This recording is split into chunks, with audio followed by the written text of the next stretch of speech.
Hi, my name is Gudelia Paula Sowers, and I am the current president of the Latin American Chamber of Commerce. And I am here with Sandy Santiago. I am so honored, and just to hear another sister story, I love it. I love it. We talked a little bit, and I am just so excited for everybody to hear your story. So, why don't you tell us little bit about who you are, Sandy? Thank you, Paula. It is such a pleasure to be able to share a little bit about who I am, a little bit about our business here with the Latin American Chamber of Commerce. As I had mentioned before, we're just starting to put ourselves out there. Let's just say we've been in the works here in the shadows for a while, for 5 years now, but it's really nice to speak to other people with the same mindset and to just basically get our story out there. So my name is Sandy Santiago. I am not from Indiana. Uh, my husband can say that he is, but he's only been here since he was 16.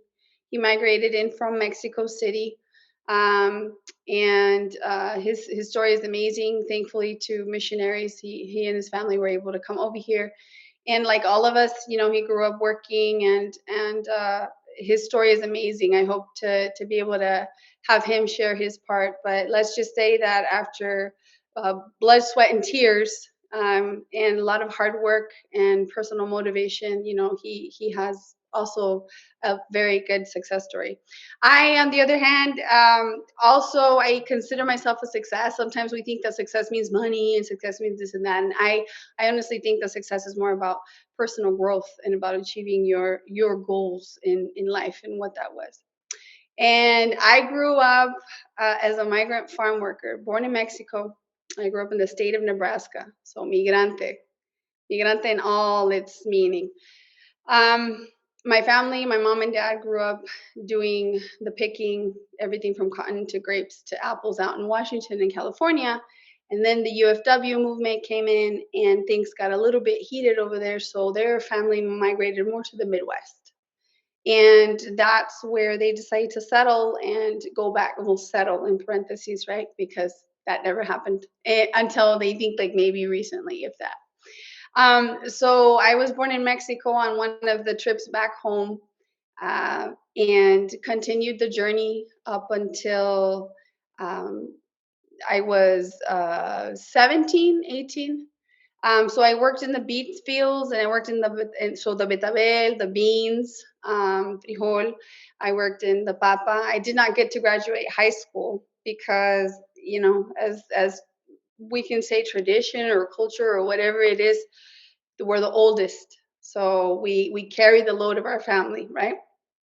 I might get teary eyed. I apologize. No, I'm getting right Um, there, sister. so we got called on. My mom was still having my sister. She who was born 16 years after me, but mom needed help, dad needed help, and hey, we got to do what we got to do. So luckily, I after working and helping the family out, I was able to get my high school diploma. My dad did give me a choice, though. He said, "Look, uh, about college." He's like, "Look where we're at. We're in a beautiful green beach, verde todo, all around, with the hoe in my hand." He goes, "You can marry a farmer, you can marry a trucker, but that's all I got for you. There's no college, there's no nothing." And well, I was like, this is not gonna work. I ended up marrying a musician, but either way, it worked. I decided, you know what, Dad, I completely understand. Um, I decided to join the military.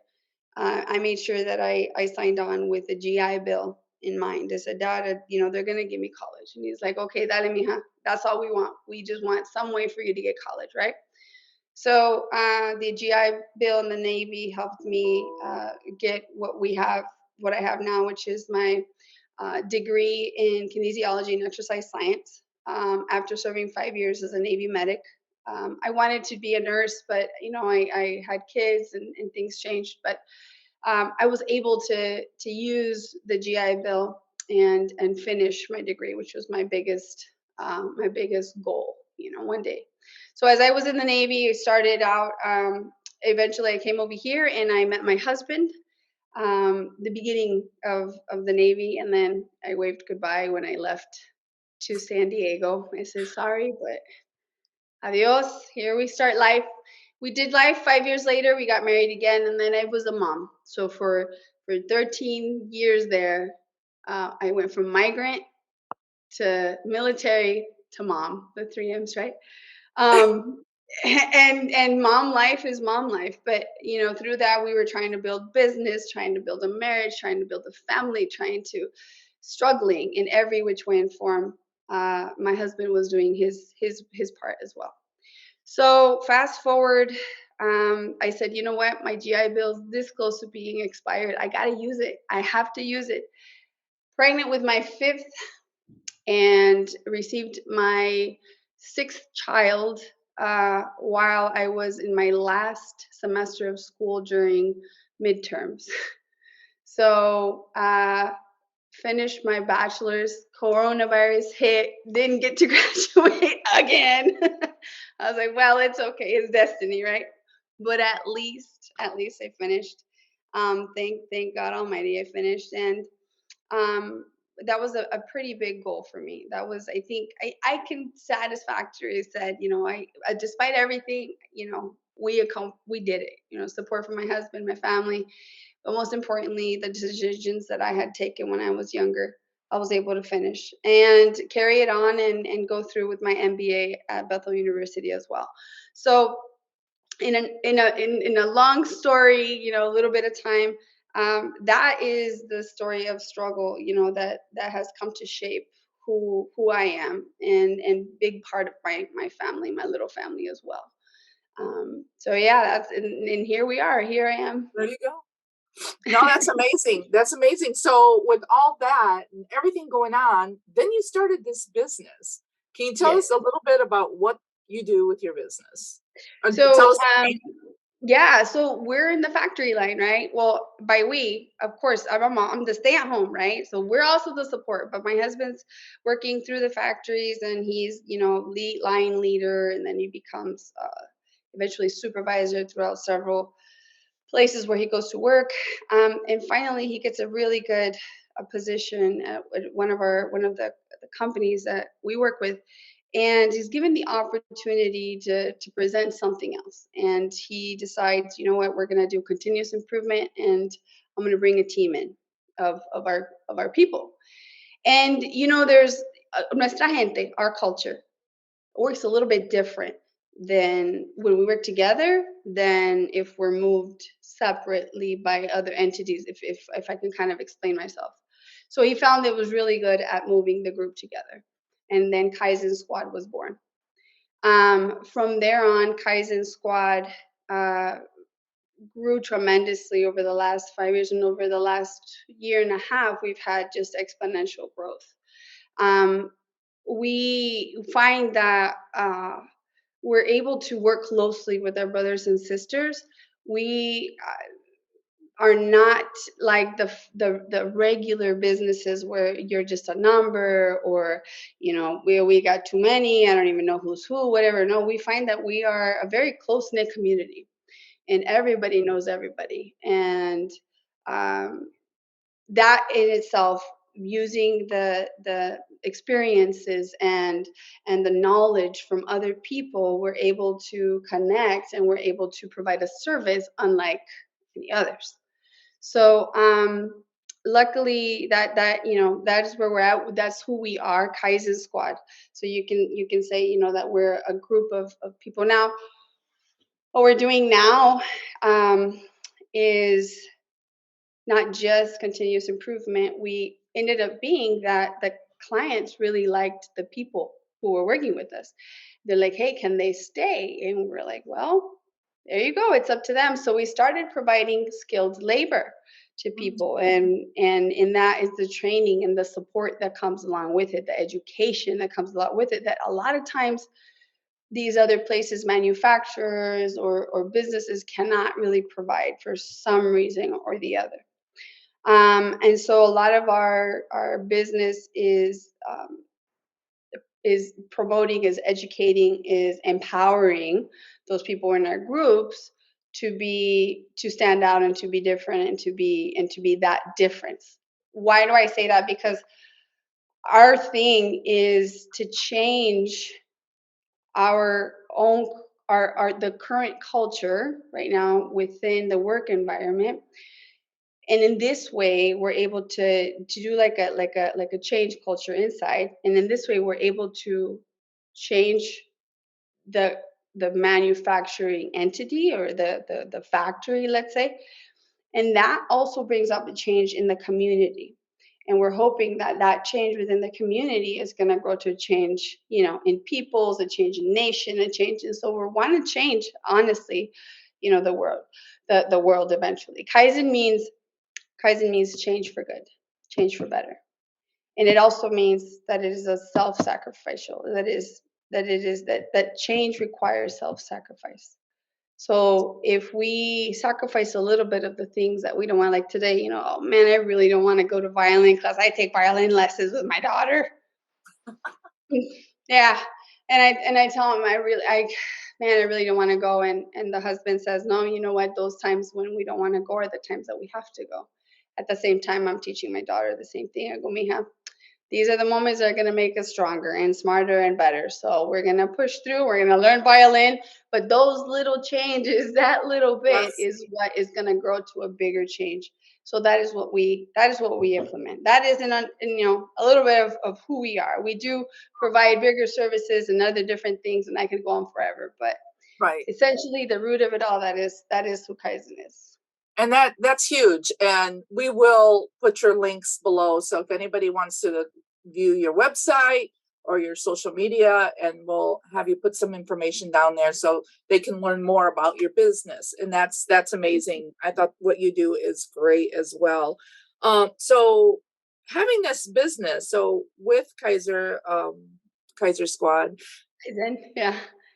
It's a Japanese word. See? It's a Japanese. I know we got like Latino saying Japanese, right? Kaizen squad. Yeah, Okay, Kaizen Squad.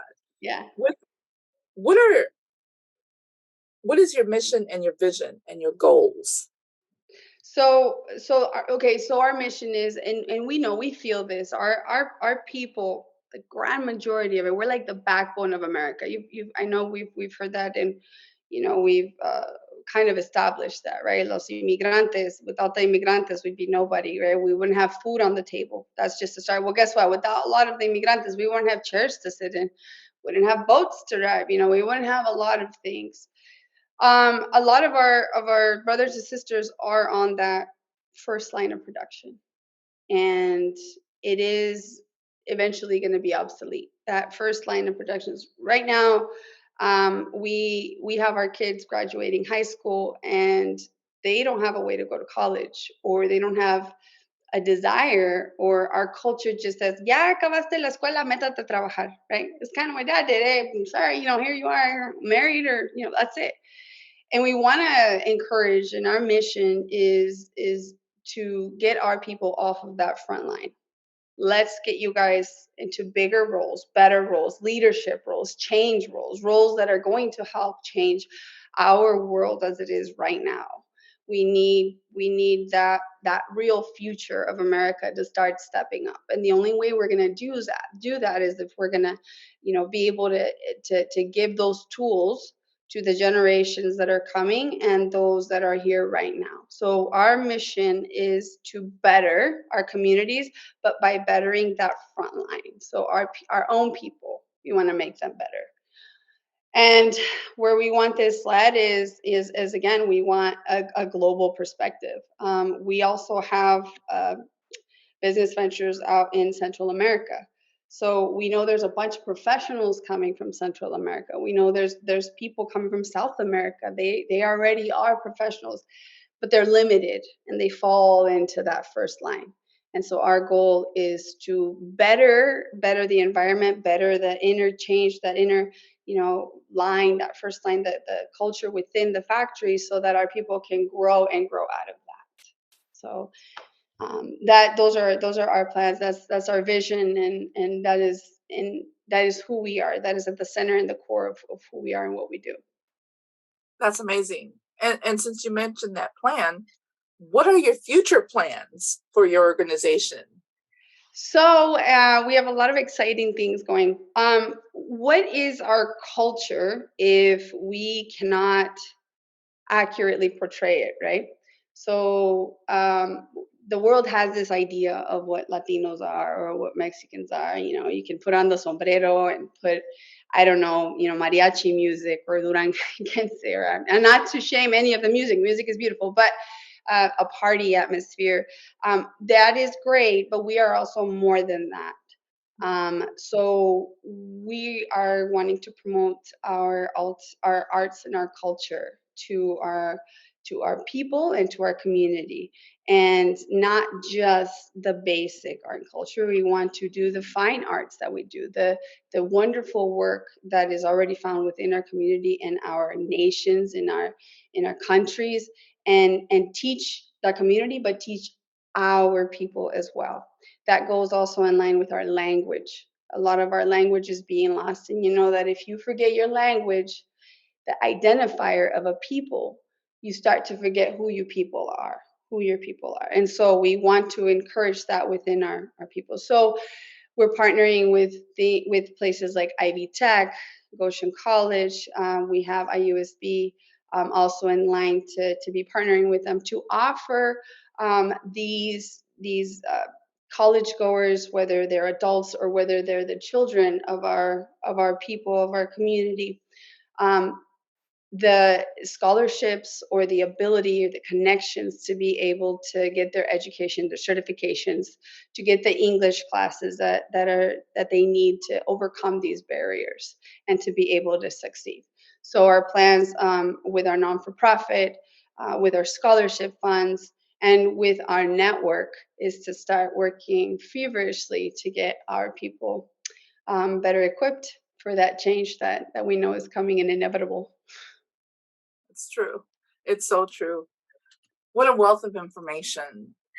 Thank you so much. I know that we can't pack everything in there that I would love for Yep. everybody to hear, but I know that if they go to your website or to your social media, they could see what's going on and maybe figure out how they could hook up with you, information like that. So we appreciate your time.